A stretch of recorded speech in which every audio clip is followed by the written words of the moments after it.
በስመ አብ ወወልድ ወመንፈስ ቅዱስ አሐዱ አምላክ አሜን። እንግዲህ ባለፈው በጉባኤ ኒቂያ ዩቲዩብ ቻናል አገባብ አልፎ አልፎ ይጠቅማል ያልነውን ስንለቅላችሁ ነበረ። ነገር ግን ከመጀመሪያው ጀምሮ ሙሉ በሙሉ በተጣራ ሁኔታ ማለትም ከአዋጁ ይዘው ሙሉ በሙሉ አገባቡን አብይ አገባብ፣ ደቂቅ አገባብ፣ ንዑስ አገባብ እስከሚያልቅ ድረስ መት ብትለቁልን የሚል ሐሳብ በሰፊው በውስጥ በስልክም በዛም ስለደረሰኝ እሱን ሐሳብ ተቀብዬ የግድ እናንተንም ሐሳብ ማሟላት ስላለብኝ ከመጀመሪያው ያለቃ ቡሩኬን አገባብ ከመጀመሪያው ማለትም ከአዋጁ በመነሳት መት በቅደም ተከተል ለእናንተ ለማድረስ ስላሰብኩኝ በዛሬው ዕለት የመጀመሪያውን ክፍል እንጀምራለን ማለት ነው። እንግዲህ አለቃ ቡሩኬ ወልደ ቡሩክ የእሳቸው አገባብ ከብዙ አገባባት አንዱ ነው። ልክ እንደ እቴጌ ሞራ እና እንደ ሌሎቹም ነገር ግን በብዛት በየጉባኤ ቤቱም የሚቀጸል ይህ ስለሆነ ይዘቱም ጥሩና ለቅኔ በጣም የቀረበ ጥሩ ሐሳቦችን በውስጡ ያዘ ከመሆኑ የተነሳ እሱን ነው ላብራራላችሁ ፈለኩ። እንግዲህ አለቃ ቡሩኬ ወልደ ቡሩክ አገባብ አዋጁን ሲጀምር ከሰዋሱ ነው የሚጀምረው። ሰዋሱ ምንድነው? ሰዋሱ የሚባሉ እነማን ናቸው ከሚለው ነው የሚጀምር እና ሰዋሱ የሚባሉ ሰዋሱ የሚሰኙ ሁለት ናቸው ይለናል አለቃ ቡሩኬ። እንግዲህ ሰዋሱ የሚሉ ሲል ሰዋሱ የሚባሉ ሲል ሰዋሱ የሚሰኙ ሲል አንድ አይነት ነው። አንዱን መጠቀም ይቻላል። ሰዋሱ የሚሉ ሁለት ናቸው፣ ሰዋሱ የሚሰኙ ሁለት ናቸው፣ ሰዋሱ የሚባሉ ሁለት ናቸው ማለት ይቻላል። እንደየ አካባቢው ቋንቋው እና ዘዬው ስለሚለያይ ነው እንጂ የሚሰኝና የሚባል ማለት የተሰኘ ማለትና የተባለ ማለት አንድ ነው። የሚሉ የምትሏ የአካባቢው ዘዬ ናት እንጂ ይህም ከዛው የሚገባ ነው። ስለዚህ ሰዋሰው በስንት ይከፈላል? በሁለት ይከፈላል። ምንና ምን ተብሎ ከተባለ ዘርና ነባር ተብሎ በሁለት ይከፈላል ማለት ነው። እንግዲህ አለቃ ቡሩኬ ወልደ ቡሩክ ሰዋሱን በሁለት ዘርና ነባር ብለው ከከፈሉ በኋላ ሌሎቹ ሊቃውንት አምስት ናቸው የሚሉ እንዳሉ ጠቆም ያደርጉልናል።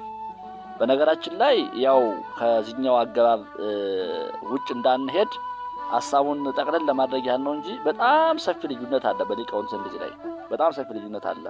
ብዙ ሰፊ ልዩነት አለ። እሱን በሌሎቹ አገባባት እንመጣለን። ያለቃ ታየን መጽሔትም እንደዚሁ ይሄን ከጨረስን በኋላ ስለምንሄድበት የታላቁ ሊቅ ያለቃ ኪዳነ ወልድ ክፍሌንም ስለምናየው በየራሳቸው በየፈርጁ የተለያየ ነገር ስላለ እናየዋለን አብረንና እንግዲህ አምስት የሚሉትን እንደ ሐሳብ ሲያስቀምጡ ነባርን፣ ዘርን፣ ሳቢ ዘርን፣ ንዑስ አንቀጽን፣ ቅጽልን፣ አብይ አንቀጽን፣ ዘንድ አንቀጽና ቦዛ አንቀጽን እያንዳንዳቸው ማለትም እየራሳቸው ቆጥረው ነው አምስት የሚያደርጓቸው።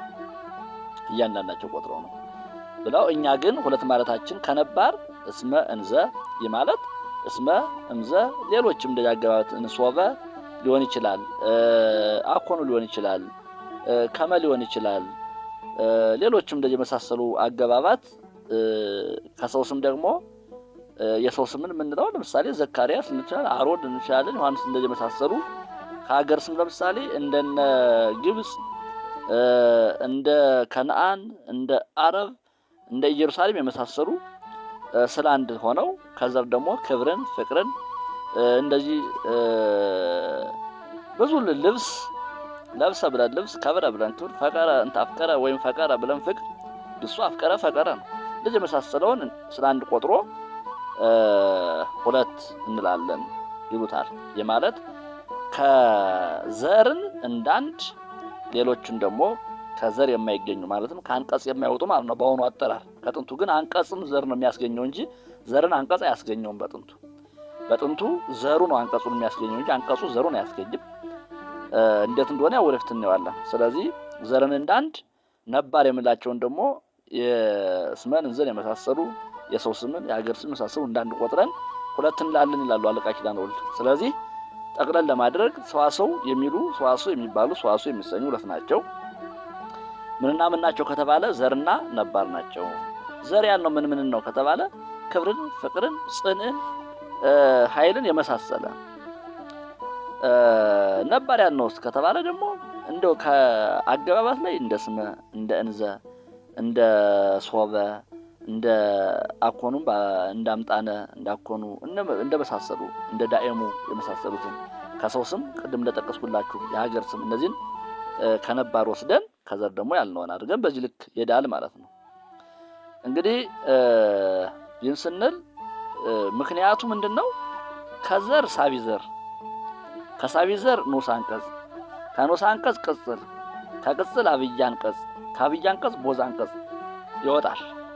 የማለት እንግዲህ ዘሩ ነው የሚያስገኝ ማለት ነው። ሁሉንም ሳቢ ዘሩን የሚያስገኝ፣ ንዑስ አንቀጹን የሚያስገኝ፣ ቅጽሉን የሚያስገኝ፣ አብይ አንቀጹን የሚያስገኝ፣ ቦዛ አንቀጹን የሚያስገኝ ማን ነው? ዘሩ ነው ማለት ነው። እና ይሁስ ቢሆን ምን ነው? ከዘር ሳቢ ዘር፣ ከሳቢ ዘር ንዑስ አንቀጽ፣ ከንዑስ አንቀጽ ቅጽል፣ ከቅጽል አብይ አንቀጽ እየበረታ ይሄዳልሳ፣ እየጠነከረ እየበረታ የመሳብ አቅሙም እየበረታ ይሄዳልሳ ቢሉ ይህንንስ መምህራን በምሳሌ ተናግሮታል። ገበሬ ውሽቦ ዘርቶ ፍሬ ያጭዳል። ይህስ እንደ ጊዜው ነው እንጂ ፍሬ ዘርቶ ውሽቦ ያጭድ የለምን? ወቅቱ ይወስነዋል ብለው በቀደም አባቶቻችን መስሎታል። የቀደም አባቶቻችን የዋሃን ደጋጎች ነበሩ። የዛሬ ልጅ ግን በኃጢአቱ በክፋቱ እየበረታ ይሄዳልና ስለዚህ ነው ብለው በምሳሌ አስቀምጠውታል። ይህ ቁልጭ አለ ምሳሌያዊ ስለሆነ ምንም ሌላ ማብራሪያ የሚያስፈልገው አይደለም። እና ይሁስ ቢሆን ምንድነው? መምህራን ከልጅ ወደ አባት ይገሱታል ቢሉ ይላል። ከልጅ ወደ አባት ይገሱታል ቢሉ ይህስ አባቴ ቆይ እኔ ልናገር እንደማለት ነው። ይሁን የሚታወቅ ዘንድ ግስ ተገይቶ ዘር አይታጣም፣ ቢታጣም የመጀመሪያው ንዑስ አንቀጽ ዘር ይሆናል። እንግዲህ ከልጅ ወደ አባት ማለት አሁን ለምሳሌ አንድ ሰው ቀተለ ብሎ ቀትልን የሚያወጣው ኦዲያ ነው። ከቀትል አይጀምርም በአሁኑ አረባብ። ግን ግሱ ቀትልን ያስገኘ ማን ነው? ቀትል ነው። ፈቀረ የሚለውን ወይም በአስደራጊው አፍቀረ የሚለውን ያስገኘ ማን ነው? ፍቅር የሚለው ነው። ከብረን ያስገኘ ክብር የሚለው ነው። የሆነ ሳለ ከብረ ብሎ መጀመር፣ አፍቀረ ብሎ መጀመር፣ ቀተለ ብሎ መጀመር ከልጅ ወደ አባት ነው ማለት ነው። ስለዚህ ለምንድን ነው ለሚለው አባቴ ቆይ እኔ ልናገር እንደማለት ነው ይላሉ። እና ይሁን ይታወቅ ዘንድ ግስ ተገይቶ ዘር አይታጣም። ግስ ካለ አንቀጹ ከተገኘ ግስ ከተገኘ ዘር አይታጣም። ከታጣ ደግሞ የመጀመሪያው ንዑስ አንቀጽ እንደ ዘር ይሆንለታል። ለምሳሌ አይመረ፣ ሐለበ፣ ነበበ የሚሉ ግሶችን ብንወስዳቸው ከአይመረ ላይ የአይመረ ንዑስ አንቀጹ አይምሮ አይምሮት ነው። ስለዚህ የመጀመሪያው ንዑስ አንቀጽ አይምሮ የሚለው አይመረ ለሚለው ዘመድ ዘር ስለሌለው አይምሮ የሚለው ጥሬ ዘር ይሆናል ማለት ነው። ስለዚህ አይምሮ የሚለውን ማወቅ ብለን ልንተረጉመው እንችላለን። እውቀት ብለን ልንተረጉመው እንችላለን። እውቀት ሲል የዘር ፍች ነው እንጂ የንዑስ አንቀጽ ፍች አይደለም፣ የዘር ፍች ነው። ስለዚህ እንደ ዘር ሆነለት ማለት ነው። በነገራችን ላይ አይምሮ ብሎ ማሳወቅ ነው በዋናው። እንደውም አለቃ ኪዳነ ወልድ ክፍሌ አይመረ ብሎ አሳወቀ ነው እንጂ አይመረ ብሎ አወቀ አይልም ይላሉ። ግሱ አወቀ ለማለት አመረ ነው የሚሉት።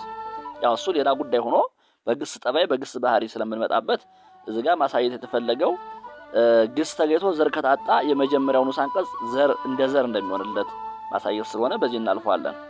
ሐለበ ብለን የሐለበ ንዑስ አንቀጽ ሐሊብ ሐሊቦት ነው። ስለዚህ የመጀመሪያው ንዑስ አንቀጽ ሐሊብ የሚለው ወተት የሚለው ትርጉም የምን ትርጉም ነው? የዘመድ ዘር ትርጉም ነው። የዘር ትርጉም ነው። የዘር ትርጉም ነው እንጂ የንዑስ አንቀጽ ትርጉም ማለብ ነበር የሚለው። ነቢብ ይላል። ነቢብ የሚለውን ነበበ ብሎ ነቢቦት የሚለው የመጀመሪያው ንዑስ አንቀጽ ነው። ነቢብ ብሎ ነገር ይላል።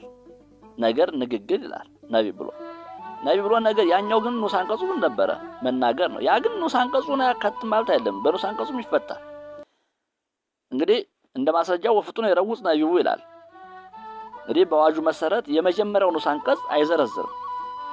ቀቲል፣ ሐዊር፣ በሊ፣ ጸጊብ የሚለው ቀቲሉ፣ ሐዊሩ፣ በሊው፣ ጸጊቡ ብሎ አይዘረዝርም። እዚህ ላይ ግን ወፍጡን የረውጽ ነቢቡ ብሎ ዘረዘረ። መዘርዘሩ ምንድነው? የመጀመሪያው ንዑስ አንቀጽ ዘር ሆኖለታል። እንደ ዘርም ስለሚያገለግል ነው።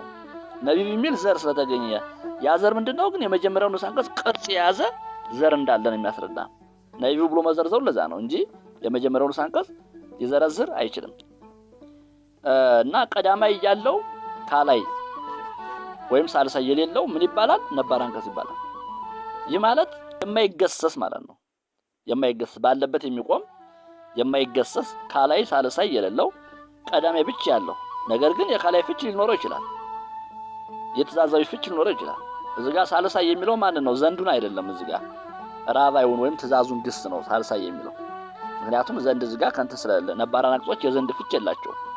የዘንድ ፍች ስለሌላቸው ሳልሳይ የሚለው ከአቀማመጡ አንፃር ቀዳማይ ካላይ እና ራባዩን ሳልሳይ አድርጎ ያስቀምጠዋል ማለት ነው። ነባር አንቀጽ ላይ ዘንድ የሚባል ነገር ስለማይሰራ እና ዘር ተገኝቶ ግን አንቀጽ ይታጣል ይላል። ዘር ይገኛል፣ አንቀጽ ሊታጣ ይችላል።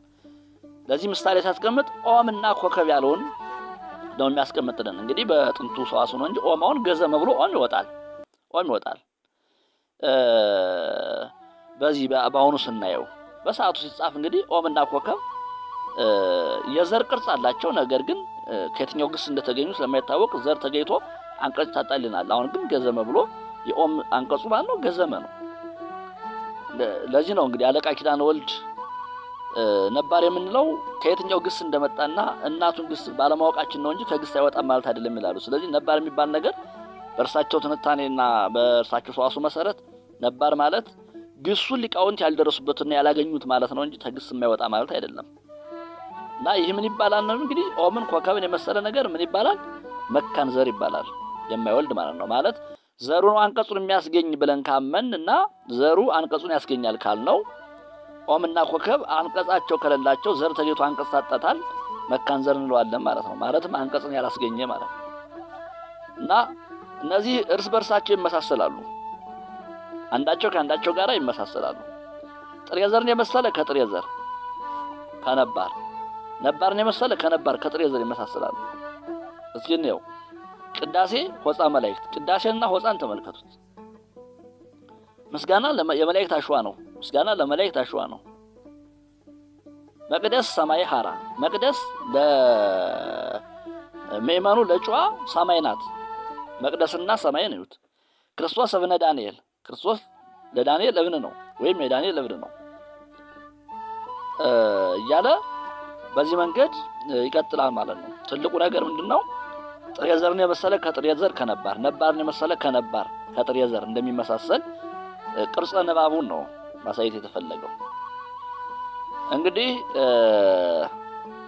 ሌላው ሰምና ወርቅ ተናቦ ሲመሰል አስተውሉ።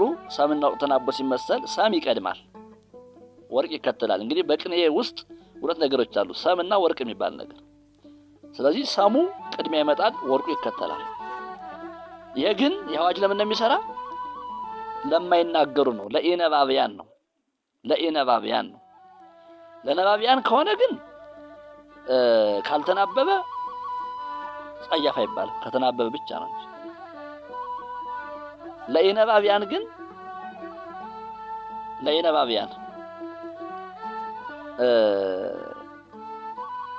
ሰም ይቀድማል፣ ወርቅ ይከተላል። ለነባቢያን ካልተናበበ ጸያፍ አይባልም፣ ሰሙን መቅደም ይችላል፣ ወርቁን መቅደም ይችላል። ለኢነባቢያንም ቢሆን ካልተናበበ ችግር የለውም። ለምሳሌ ጊዮርጊስ ኃያል ማለት እንችላለን። እንግዲህ ኃያል እንደ ሰም ወስዶት ነው፣ ጊዮርጊስ እንደ ወርቅ ኃያል ጊዮርጊስ ማለት እንችላለን። ቂርቆስ ያርብህ ማለት እንችላለን። ያርብን እንደ ሰም ወስዳችሁ ያርብህ ቂርቆስ ማለትም እንችላለን።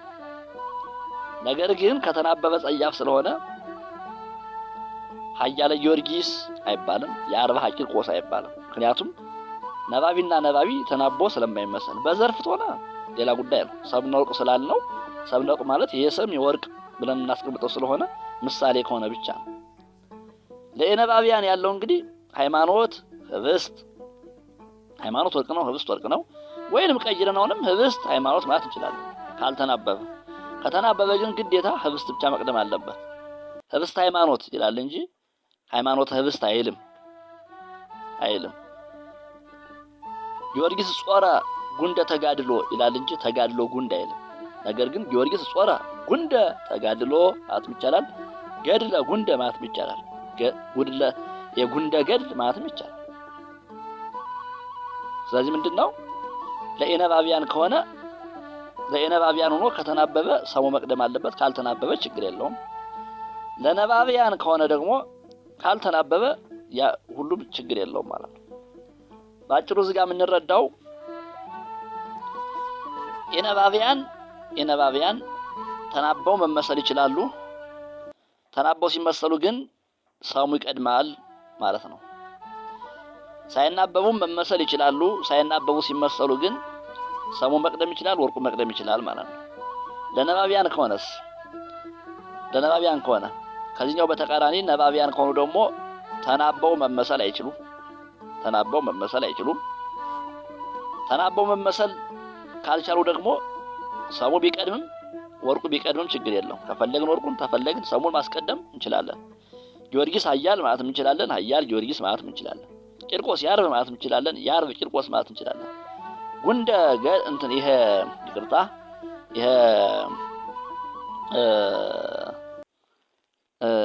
ኢይዝራኤል ሉቃስ ልንል እንችላለን፣ ሉቃስ ኢይዝራኤል ልንል እንችላለን። ይሄ ለማን ነው? ለነባቢያን ነው። ለኢነባቢያንም ካልተናበበ እንደፈለግን መጠቀም እንችላለን። ሃይማኖተ ህብስተ ማለት እንችላለን፣ ህብስተ ሃይማኖተ ማለት እንችላለን። ከተናበበ ግን ህብስተ ሃይማኖት ብቻ ነው እንጂ ሃይማኖት ህብስት ማለት አንችልም። ጾረ ጉንደ ገድለ ማለት እንችላለን፣ ጾረ ገድለ ጉንደ ማለት እንችላለን። ከተናበበ ግን ጾረ ጉንደ ገድል ማለት ነው የምንችል እንጂ ጾረ ገድለ ጉንድ ማለት አንችልም ማለት ነው። ስለዚህ ሲጀመር ተናበው የማይመሰሉ ነባቢና ነባቢ ተናቦ አይመሰልም። ነባቢና ኢነባቢ ይህም ተናቦ አይመሰልም። ተናቦ ሊመሰል የሚችል ኢነባቢና ኢነባቢ ነው። ኢነባቢ ምስለ ኢነባቢ ብቻ ነው ተናቦ ሊመሰል የሚችለው። እንግዲህ ይህንን ኢነባቢያንን አናበን ወርቁን ታስቀደምነው ጸያፍ ነው። ጸያፍነቱ ምን ይባላል? ግንባር ጸያፍ ይባላል ማለት ነው። በቀጣይ ሳቢ ከተሳቢ በሁለት ነገር ይያያዛል የሚለውን እናያለን። ለዛሬው በዚሁ እንጨርስ። ይቆየን። ወስብሐት ለእግዚአብሔር።